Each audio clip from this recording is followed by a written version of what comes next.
Здравствуйте, дорогие зрители, которых у меня, скорее всего, не будет. Сегодня я, руководствуясь совершенно спонтанным порывом души, решил сделать небольшой, по возможности, обзор игры 2001 года Mortal Kombat Advance для платформы Game Boy Advance. Википедия пишет, что эта игра является портом Ultimate Mortal Kombat 3 с аркадных автоматов. Но лично я считаю, что игра имеет намного больше общего с Ultimate Mortal Kombat 3 для приставки Super Nintendo. Причина, по которой я так думаю, заключается в том, что у игры примерно одинаковая визуальная составляющая, одинаковое количество бойцов для выбора, впрочем, нужно сказать, что и у Sega Mega Drive бойцов было столько же, а также аудиоэффекты и музыка примерно на одном уровне. На этом сходство заканчивается и начинается мракобесие. Первой главной вещью, которая делает эту игру настолько плохой и неиграбельной, является управление. Обычно считается, что достаточно сложно объяснить в словах, почему управление плохое или неудобное. В принципе, это действительно так, но зато я могу дать вам кое-какую пищу для размышления. Все дело в том, что Ultimate Mortal Kombat 3, как Street Fighter, как и некоторые другие популярные файтинги того времени, являлась и является игрой шестикнопочного управления, в то время как у Game Boy Advance было всего 4 основные кнопки для управления событиями, которые происходят в игре. А именно BA, бамперы B и R, служебные кнопки Start и Select и, собственно говоря, крестик. Поэтому перед парнями из Virtucraft, разработчиками этой игры, стояло два выбора. Первым являлось то, что можно было повесить на служебные кнопки Start и Select такие функции, как PEG и блок, и таким образом практически никак не урезать оригинальную игру. Вторым вариантом являлось то, что можно было до неузнаваемости скромсать управление оригинальной игры, повесить бег и блок карты на отдельную кнопку, а Select и Start оставить их первоначальные служебные функции. Таким образом получалось, что за верхний удар рукой, за нижний удар рукой, за нижний удар ногой и за верхний удар ногой отвечали всего две кнопки, вместо положенных 4. Как несложно догадаться, из такого подхода ничего хорошего получиться не могло. А что получилось, я вам в скором времени покажу. Еще одной проблемой является резко возросший интеллект компьютерного оппонента. Если в оригинальной приставке Super Nintendo он был весьма и весьма крепким орешком, то тут это просто что-то за гранью добра и зла. Еще одним минусом и плюсом игры одновременно являются звуки и музыка. С одной стороны, приятно, что в игру вернули объявление имени бойца при его выборе или победе, но с другой стороны, неприятно, что некоторую музыку и некоторые звуки из игры просто вырезали, а та музыка, что осталась, теперь звучит уныло и навевает тоску. И последним минусом, на котором я хотел бы акцентировать свое внимание, является игровая механика и механизмы ведения боя. А вот и минус, я расскажу подробнее чуть-чуть позже. Ну а теперь, после этого небольшого научного обоснования, я, пожалуй, приступлю к самому обзору. Для начала я выставлю уровень сложности на самый сложный, для того, чтобы показать во всей красе свою некомпетентность, а также возможности и манеры ведения боя компьютерного оппонента. Здесь вы можете видеть доступные режимы игры. Они несколько отличаются от тех, что были на Super Nintendo. Например, исчез турнир на 8 игроков. Как я уже говорил, количество персонажей, доступных для выбора, практически не отличается от версии на Super Nintendo. Плюс внизу появилось что-то вроде маленькой бегущей строки, которая угодливо сообщает нам имя персонажа, на котором находится курсор. Я, пожалуй, выберу Сайрекса, потому что он идет Сайберном 90-х года был одним из моих любимых персонажей для игры. Поскольку я хотел показать вам максимум возможностей компьютерного интеллекта в этой игре, я выберу самый сложный столбец.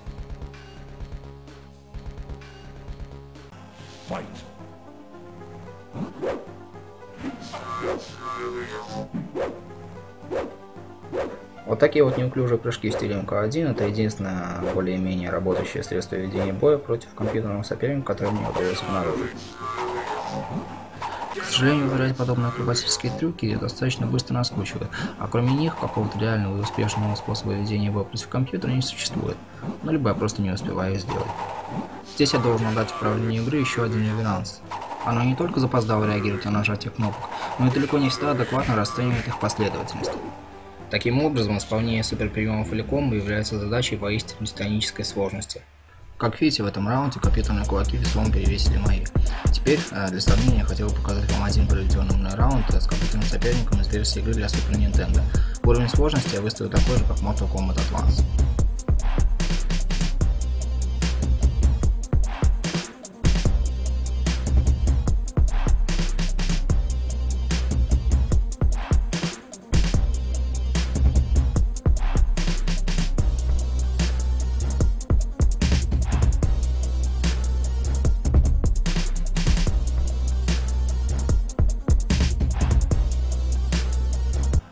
К сожалению, в этот раз меня жестоко поимели. Но слава Аллаху, сейчас это произошло не потому, что я не понимал, что происходит на экране, или не успевал реагировать на происходящее, а потому что Гуди Воус.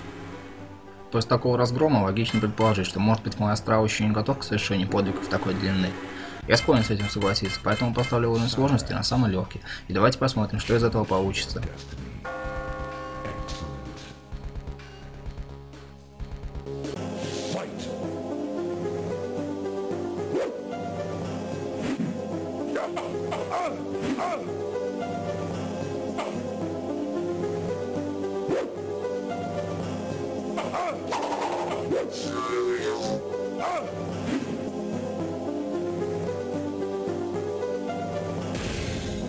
Удивительно, но на легком уровне сложности и правда легче играть, если можно так сказать об этой игре, если можно ее так назвать. А соперник, в данном случае Скорпион, больше не носится по экрану, как электровеник с дизельным двигателем. У меня появилась возможность успевать нажимать на кнопки. Но тут появился минус, о котором я уже говорил. Игра некорректно распознает вводимые комбинации. Я секунд 20 пытался выпустить энергетическую сетку, пока Скорпиону это не надоело, и он не сделал мне фаталити.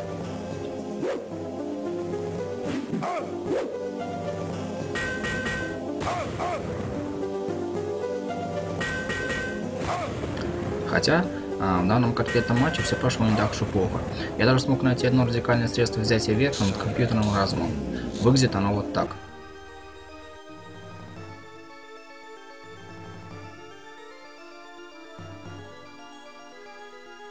Эй, Скорпион, чувак! Как поживаешь? Как семья? Как жизнь? Да? Ну ладно, пока! Нужно отметить, что этот баг или фича, кому как нравится, присутствовала и в оригинальной игре, только не в такой вопиющей форме, конечно.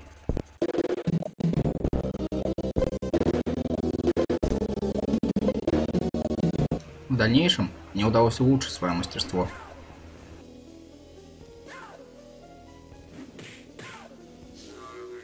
И еще улучшить.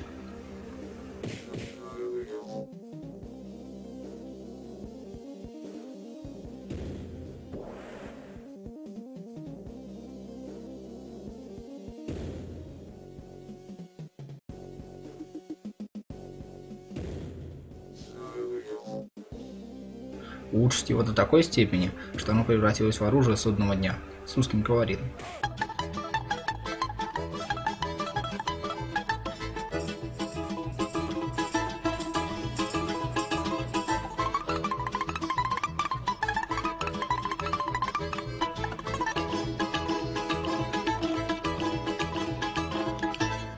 Таким образом, я пронагибал свой путь ввысь аж до самого Матару.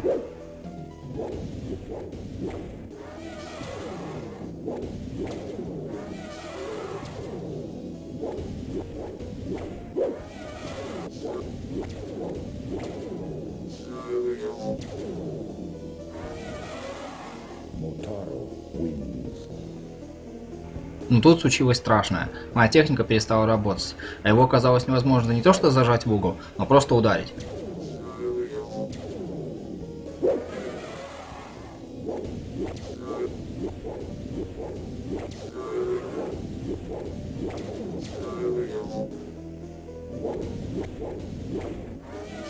Мне пришлось вступить в эту схватку, а на экране продолжения игры, которая, к слову, выглядит как собрат из МК3, которые переехали катком, меня черт попутал нажать кнопку А. Кто же знал, что именно в этот единственный раз разработчики решат проявить последовательность. Если они написали «нажми старт», то действительно значит, что нужно нажать старт. В любом другом случае игра тупо сбрасывается до главного экрана. Вновь повторить свое достижение мне было не суждено. Я даже не смог снова пройти Скорпиона. Он как с цепи сорвался. Ни с того ни с сего все мои трюки вдруг перестали работать. Хотя в настройках сложности я ничего не менял. Просто взгляните сами.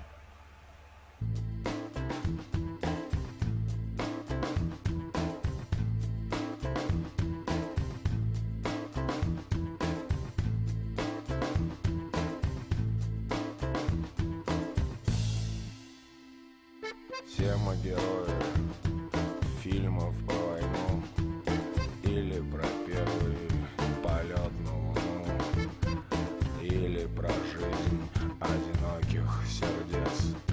У каждого фильма свой конец. Никого не жалко, никого, ни тебя, ни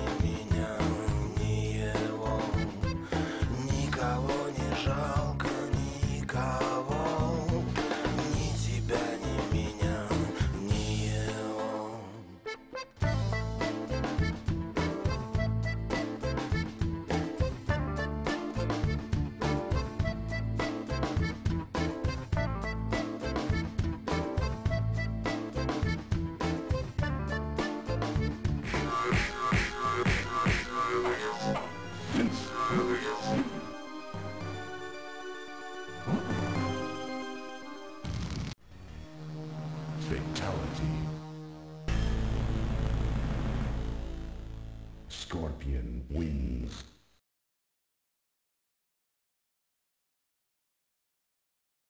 Я сказал, что на легком уровне сложности играть легче. Так вот, я беру свои слова назад. Либо у игры только один сумасшедший уровень сложности, либо она, как матрица, обладает интеллектом, способным к саморазвитию и анализу действий оппонента.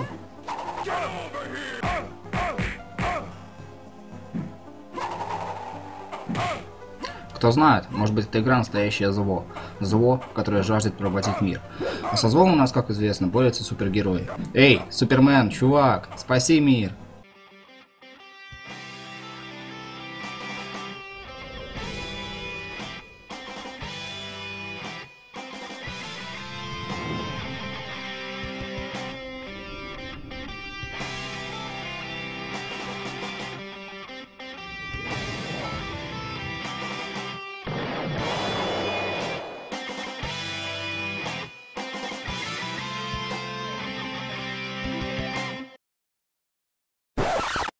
Хотя подождите, в качестве небольшого бонуса и бальзама на душу, в первую очередь для себя, я решил закончить это видео нарезкой лучших моментов из видео прохождения игры за авторством какого-то польского паренька. Должно быть, он самый лучший игрок в этой версии игры, а играло в нее, я надеюсь, не так уж много народа. И благодаря нашему защитнику Супермену в нее никто играть уже не будет. Спасибо, бро.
走